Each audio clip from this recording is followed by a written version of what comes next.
किसान विरोधी बिल के विरोध में किसान आंदोलन छिंगू बॉर्डर या टिकरी बॉर्डर पे चल रहा है। उसी तर्ज पर आज 8 दिसंबर भारत बंद का आयोजन किया गया था। तो यहाँ पर कुछ वकील संगठन भी फार्मर के सपोर्ट में यहाँ आए हैं। तो हमारे साथ है एडवोकेट फिरदौस मिर्जा सर। उनसे जानेंगे कि क्या किस तरह से समर्थन आप कर रहे हो और क्या है एक्चुअली ये किसान बिल जो विरोध चल रहा है जिसका। देखिए, वकील जो है वो हमेशा अन्याय के खिलाफ लड़ने वाले लोग होते हैं। तो आज जो यहाँ हम लोग वकील फार्मर्स के या किसानों के सपोर्ट में जमा हुए वो इसीलिए कि हम ये देख रहे हैं कि किसानों के साथ अन्याय हो रहा है।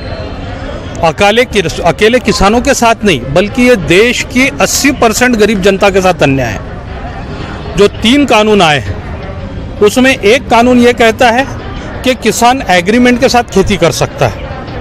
इस देश ने पिछले 100 साल से देखा है कि अंग्रेज़ों ने भी एग्रीमेंट की किसानी करवाई थी। उसका नतीजा ये हुआ था कि बंगाल और बिहार में तकरीबन 30 लाख लोग मर गए थे। दूसरा है कि कहीं भी अनाज बेचने का अधिकार, ये बोलने में तो अच्छा लगता है, लेकिन उसके वसूली के लिए सिविल कोर्ट जाने का अधिकार ही इन्होंने ख़त्म कर दिया। दूसरा कि कहीं भी और कोई भी कभी भी खरीदेगा तो पैसे कैसे देगा, इसका जो सिस्टम इन्होंने दिया है वो ऐसा है कि किसान को कभी पैसे ही नहीं मिलेंगे। सबसे खतरनाक तो है एसेंशियल कमोडिटीज एक्ट में किया हुआ अमेंडमेंट, जो ये कहता है कि कितना भी माल तुम जमा करो हम तुमको नहीं रोकेंगे। अगर बंगाल का आपको याद होगा, जो इससे पहले फेमाइन हुआ था, वहाँ पे बंगाल में अकाल पड़ा था, तो गोडाउन में व्यापारियों के अनाज जमा था और बाहर 10 लाख लोग मर गए थे। तो जो फूड सिक्योरिटी एक्ट आया है, अगर एसेंशियल कमोडिटीज एक्ट में कितना भी माल जमा करने की इजाज़त दे तो फूड सिक्योरिटी एक्ट खत्म हो जाएगा और 80% लोगों को जो बिलो पॉवर्टी लाइन है इंडिया, जो फूड सिक्योरिटी मिल रहा है, जो अनाज मिल रहा है, वो धीरे धीरे बंद हो जाएगा।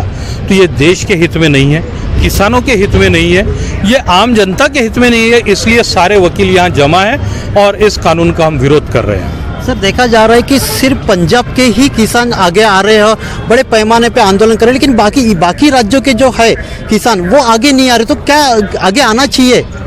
देखिए, ऐसा है कि कई बार हम जो किसानों तक के मालूमात पहुंचने नहीं देते। अगर आप विदर्भ की बात करें तो विदर्भ का किसान वैसा ही बहुत बेचारा हो चुका है आज।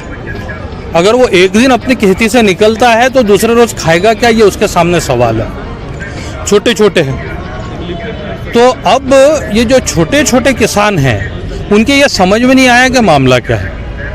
तो ये जो आंदोलन चल रहा है या वकील सामने आए, ये किसानों को अपने अधिकार और उनका होने वाला नुकसान ये समझाने के लिए ही तो आए हैं। एक बार वो समझ जाएंगे तो वो भी आंदोलन में आएंगे।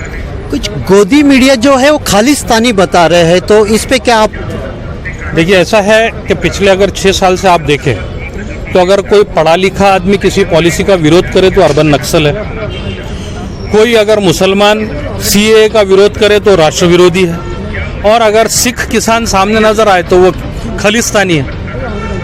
कोई बात नहीं, आप ये सारे नाम हमको देखिए, लेकिन एक ही बात में मुझे खुशी है कि मैं नाजीवादी नहीं हूँ, मैं फासिस्ट नहीं हूँ। तो अब नाम रखने वालों का आपको इलाज नहीं है। हम देश के बारे में सोचते हैं और सिर्फ देश के बारे में सोचते हैं।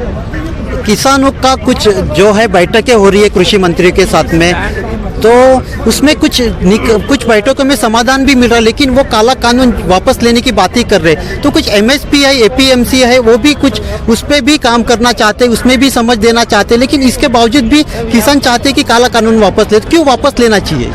देखिए, ऐसा है कि अगर आप जिस तरीके से ये लाया गया बिना किसानों से चर्चा किए, देखिए, आप अगर किसी के लिए कानून बना रहे हैं तो उसको ये पता होना चाहिए कि आप उसके लिए कानून बना रहे हो, वो उसके फायदे का है। आपने बोला कि काला धन वापस लाने के लिए हम नोटबंदी का कानून ला रहे हैं, आज तक के उसके हम फायदे ढूंढ रहे हैं। आपने बोला कि व्यापारियों के भलाई के लिए हम जीएसटी का कानून ला रहे हैं, व्यापारी मानने को तैयार नहीं है कि उनके फायदे का कानून नहीं है। आए दिन अमेंडमेंट हो रहे जी। आप ये कहते हैं कि हमने नागरिकों के फायदे के लिए सीएए का कानून लाए, तो भारत के नागरिक ये मानने के लिए तैयार नहीं है कि सीएए उनके फायदे का कानून है, और बाहर के लोग बोल रहे हैं कि हाँ हमारे फायदे का कानून है। तो जिनके लिए आप बना रहे हैं, अगर वही नहीं मान रहे हैं तो आपने ऐसे कानून नहीं बनाने चाहिए, आपने कानून वापस लेने चाहिए। उसके बाद फिर किसानों को अपना भला बुरा समझता है, वो बताएंगे कि उनको किस तरह के कानून चाहिए। आप वैसे कानून बनाइए, आप थोपिए मत कानून।